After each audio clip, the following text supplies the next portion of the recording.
kabajamaa ajajaa olaanaa ABO Jaal Marroo Dirribaa akka gartee haasawaa nu godhan nin afeeraa itti aanee jaallan dirree jiranii firee kenninee akka kanaan sagantaa keenya tartiibaan akka deemu ni tolchina. Fayyaataa ulfaadhaa galatoomaa. Kanaaf amma ajajaa olaanaa ABO Jaal Marroo Dirribaa itti nu dhiyaadhu. Fayyaata ulfaadhaa galatooma.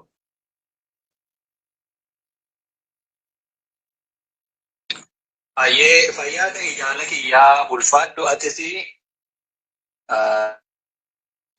ajajoota qondaalota akkasumas gooticha miseensota waraana bilisummaa Oromoo ummata Oromoo kan alas kan keessaas qophii kanarras ta'ee qophii kanaan alatti jirtanii baga amajjii tokko guyyaa waraana bilisummaa Oromoo akkasumas bara haaraa 2026 geessanii baga waliinuu geenye siniin jedha.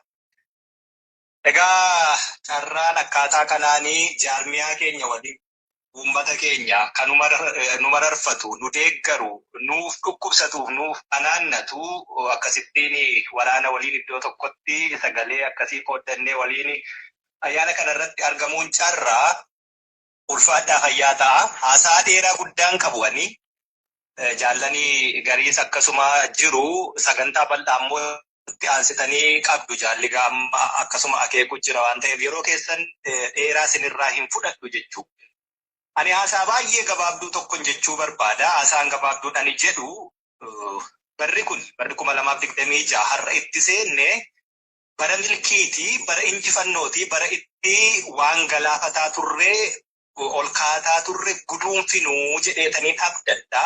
Waraanni bilisummaa Oromoo dirreerra jirus kanuma abdataa, abdachuu qofaa miti. Kanaafis hojjetaa, kanaafis hojjechaa turre fuuldurattis kanadha hojjennaa jechuudha.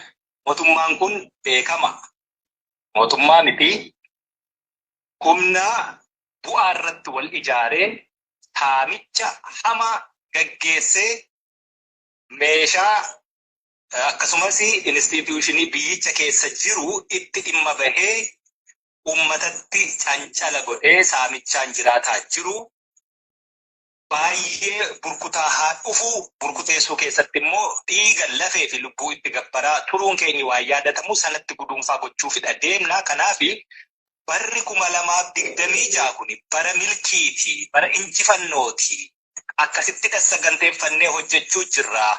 Eebbi keessanis mana keessaa nu eebbisaa turtanii haphee ta'ee nutti haa qabatu, nu haa milkeessu jechuun barbaada.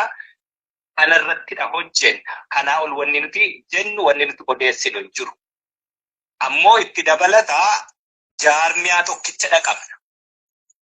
Biyya alaatti jaarmiyaa ABO WBO kunoo kan mana kana keessa waliin jirruu fi akkasumas gariillee carraa mana kana keessa seenanii waliin hirmaachuu hin dandeenye jaarmiyaa kana jalatti masakamanii seeraaf heera isaatiin tarkaanfatanii hojii hojjechuu jiranii kana jaarmiyaa tokkicha kana beekna. Jaarmiyuma kanatu ititee jaarmiyuma kanatu waan jiru hundumaa hojjechuu jira. ABO'n dhaaba kana kan kanaan alaa wanni nuti beeknu hin jiru. Namni ergannes hin jiru. Namni bakka buufannes hin jiru. Akkitti deemuu barbaannu akka kana kunoo.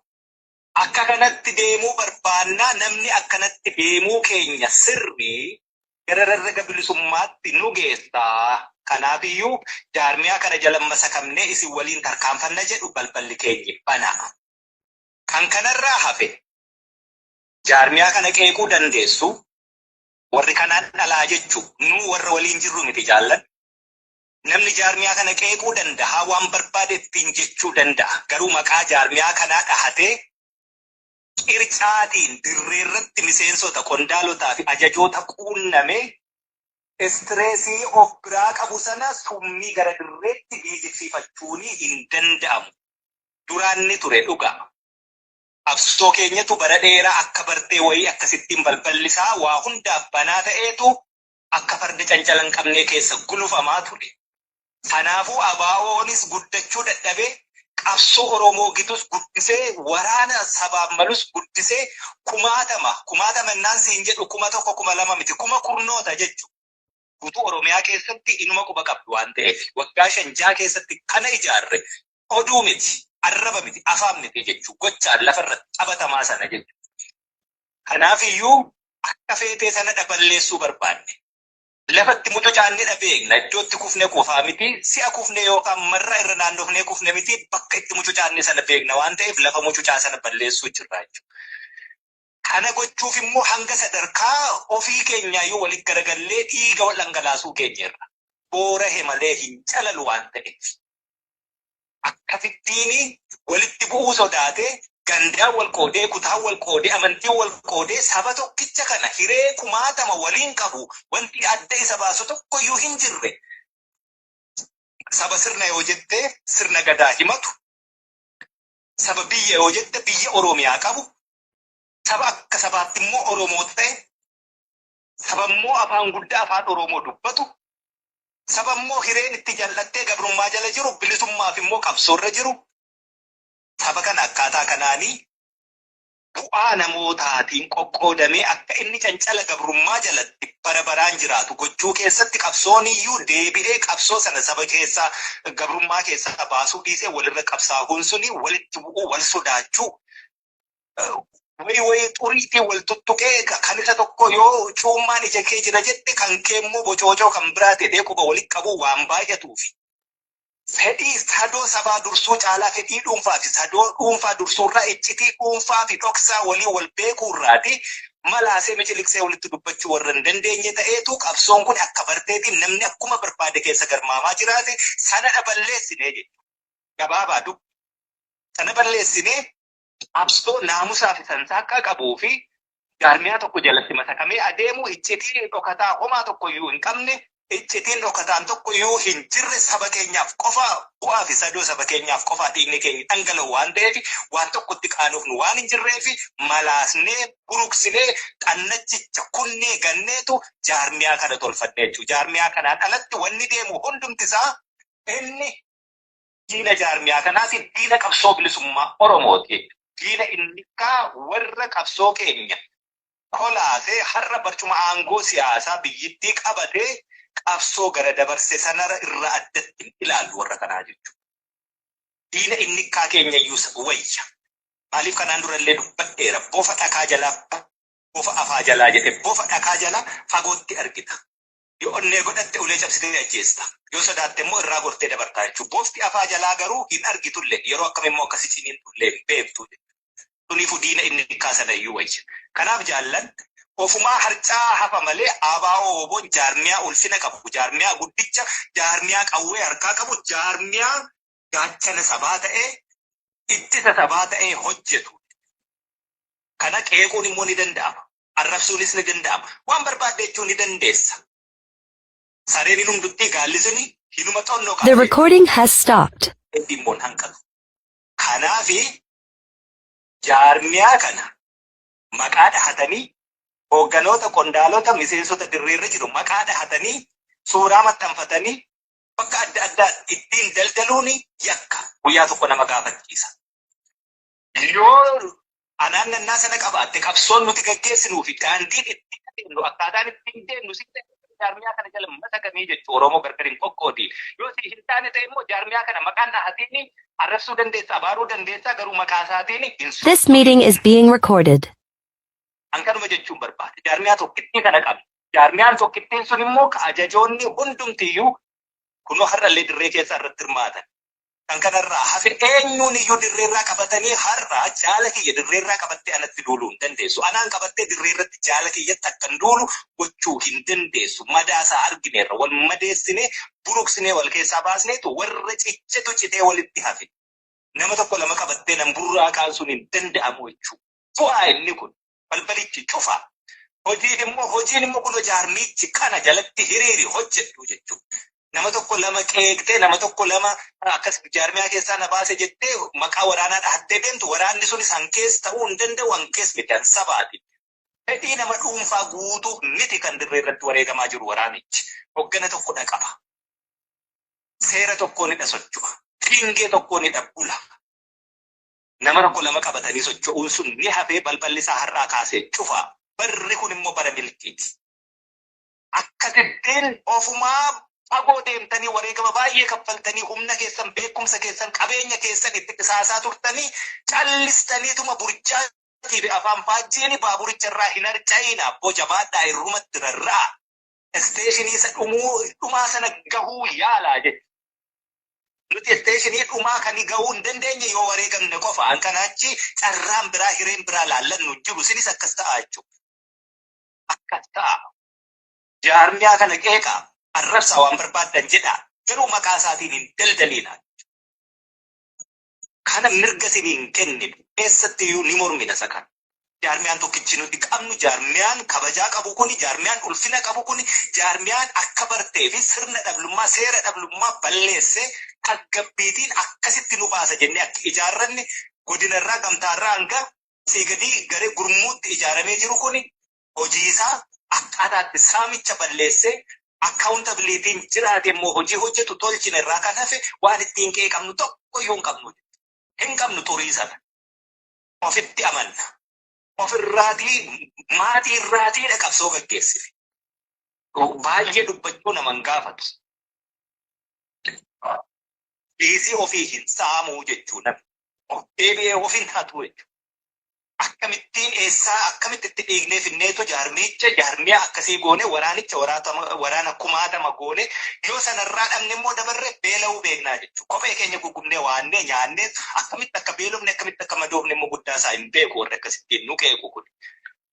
Waggoota hamma kana maal hojjenne maal keessa turre akka madaa akkamii qabnaa waan beeku hin qabu. Garuu daqiiqaa tokko dhufee miidiyaarra bahee nama qeeqee deemuun guddooma haga kanatti salphatti jechuudha. Agas hin salphatu hojii isaa garuu. Jaallan garii as keessatti hojii hojjetanii jireenya maatii waa hunda itti dhaban. Lafa dhageedhan immoo boolla kamuun seenuu jechuudha. Kanaaf cinnee walitti hafne ka jedhu.